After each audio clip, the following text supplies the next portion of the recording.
TDP నాయకురాలు జెట్టి రేణుకపై అసభ్యకర పోస్టులు పెట్టిన బాపట్ల వైసీపీ సోషల్ మీడియా కార్యకర్త షేక్ సయ్యద్ను గుంటూరు జిల్లా తెనాలి పోలీసులు అరెస్టు చేశారు. టీటీడీ చైర్మన్ వ్యవహారంలో తనపై అసభ్యకర పోస్టులు పెట్టినట్లు రేణుక ఇచ్చిన ఫిర్యాదుతో నందివెలుగు జంక్షన్ వద్ద సయ్యద్ను అరెస్టు చేశారు. తెనాలి 2వ మున్సిపల్ మ్యాజిస్ట్రేట్ కోర్టు సయ్యద్కు రిమాండ్ విధించింది. అతనిపై బాపట్ల సహా అనేక ప్రాంతాల్లో 7కు పైగా కేసులు ఉన్నాయని సిఐ నాయబ్ రసూల్ తెలిపారు.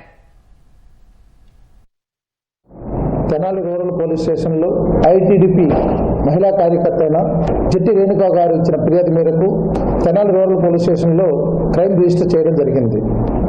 ఆమె యొక్క ఫోటోను కొంతమంది వైఎస్ఆర్సీపీ సోషల్ మీడియా కార్యకర్తలు ఆమె మీద ఫోటోను వాడుకొని బిఆర్ నాయుడు గారికి సంబంధించిన ఒక వీడియో సంబంధించి ఆమె లింక్ చేస్తూ అసభ్యకరంగా పోస్టులు చేయడం జరిగింది. ఎవరైతే పోస్ట్ చేశారో ఆమె ఇచ్చిన యొక్క పోస్ట్ ఐడీల మీద యూఆర్ఎల్ మీద ఒక ముద్దాయి బాపట్ల సంబంధించి సోషల్ మీడియా పోస్టులు పెడుతూ ఉంటాడు.